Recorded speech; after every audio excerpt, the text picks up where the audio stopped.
বাংলার বিচার ব্যবস্থার প্রভৃতি রক্ষা করতে অবিলম্বে বিতর্কিত পক্ষপাত দুষ্ট নিম্ন আদালতের বিচারক, ম্যাজিস্ট্রেট এবং সুপ্রিম কোর্টের যেসব বিতর্কিত বিচারপতিরা বিতর্কিত ভূমিকা পালন করেছে তাদের অবসরের ব্যবস্থা গ্রহণ করার জন্য দাবি জানাচ্ছি।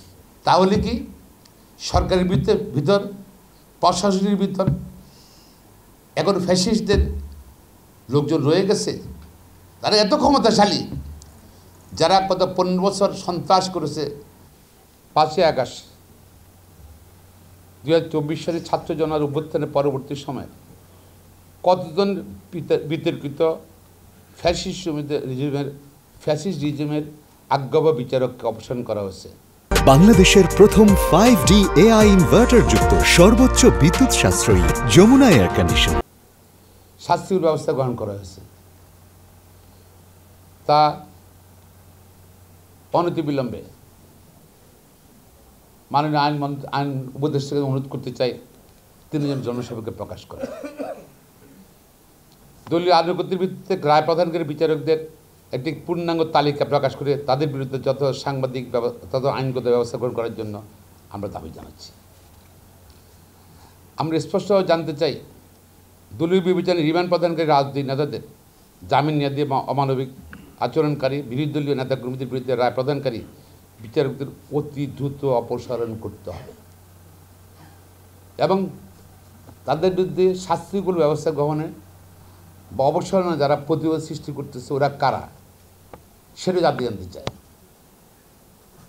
আমরা চাই না সরকারের ভিতর কোনো চক্র কাজ করুক, যারা অন্যায়কারী, যারা যেসব বিচারকের তাদের দায়িত্ব লঙ্ঘন করে অনৈতিকভাবে কর্মকাণ্ড করেছে তারা বিচারিক দায়িত্ব পালন করুক।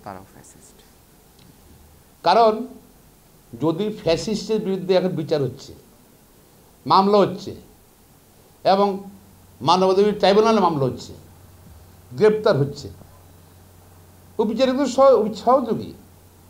দেখেন আমাদের বিচারীরাই কিন্তু সব সমস্যা সৃষ্টি করেছে।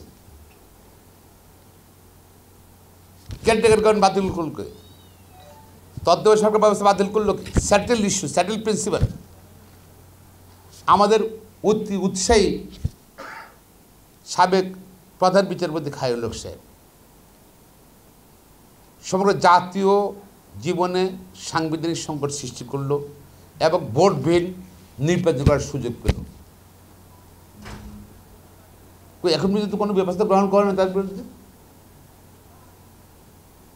আবার ধরেন এই যে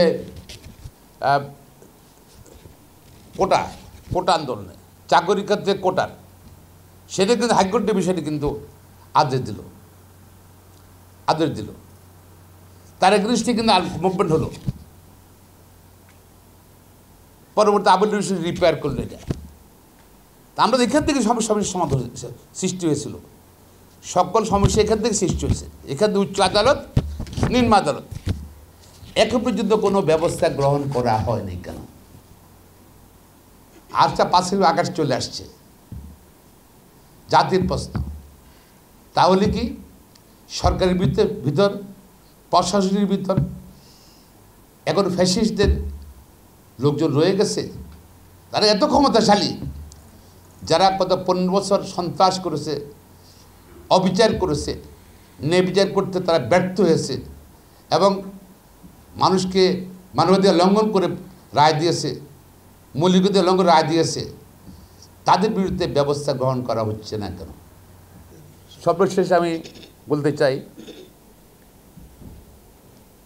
বাংলাদেশ সুপ্রিম কোর্ট আইনজীবী সমিতি সরকারের নিকট মাননীয় প্রধান বিচারপতির আহ্বান জানাচ্ছি বাংলার বিচার ব্যবস্থার প্রভৃতি রক্ষা করতে অবিলম্বে বিতর্কিত পক্ষপাত দুষ্ট নিম্ন আদালতের বিচারক, ম্যাজিস্ট্রেট এবং সুপ্রিম কোর্টের যেসব বিতর্কিত বিচারপতিরা বিতর্কিত ভূমিকা পালন করেছে তাদের অবসরের ব্যবস্থা গ্রহণ করার জন্য দাবি জানাচ্ছি।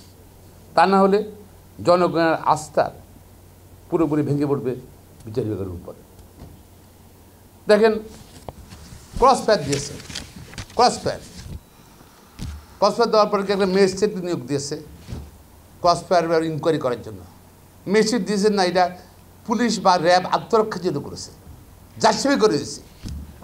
যতগুলো ক্রসফায়ার হয়েছে বেশিরভাগ ক্রসফায়ারই যে ম্যাজিস্ট্রেটের রিপোর্ট আছে না জাস্টিফাইড, সে বিচারকরা কী হবে, সেই ম্যাজিস্ট্রেটরা এখনও কীভাবে বিচার চালায়, এখনও কীভাবে বিচার করে, তারা ন্যায় বিচার করার তাদের নৈতিক অধিকার আছে, তারা কীভাবে বল থাকে। সকল আইনজীবীরা জানতে চায়, সুপ্রিম কোর্ট আইনজীবী জানতে চায়, দেশবাসী জানতে চায়। আশা করি তাদের তালিকা করা হবে এবং তাদের বিরুদ্ধে ব্যবস্থা গ্রহণ করার জন্য অপসারণ করার ব্যবস্থা গ্রহণ করবেন আশাবাদ ব্যক্ত করছি।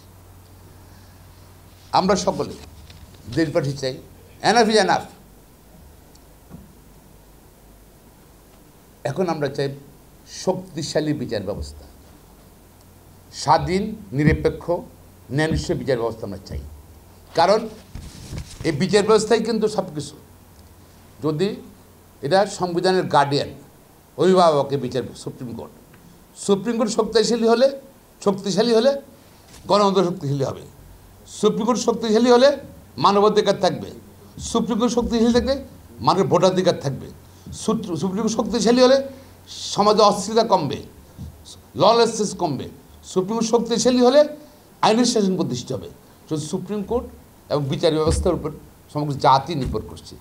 এই জন্য আমরা আজকে সুপ্রিম কোর্ট আইনজীবী সমিতি এবং আইনজীবীরা মনে করছে এগুলো প্রশ্নগুলো জাতির সামনে উপস্থাপন করা উচিত এবং মাননীয় প্রধান উপদেষ্টা, মাননীয় আইন উপদেষ্টা এবং মাননীয় প্রধান বিচারপতি দৃষ্টি আকর্ষণ করার জন্য আজকের বক্তব্য রাখছি। আপনি সকলকে ধন্যবাদ।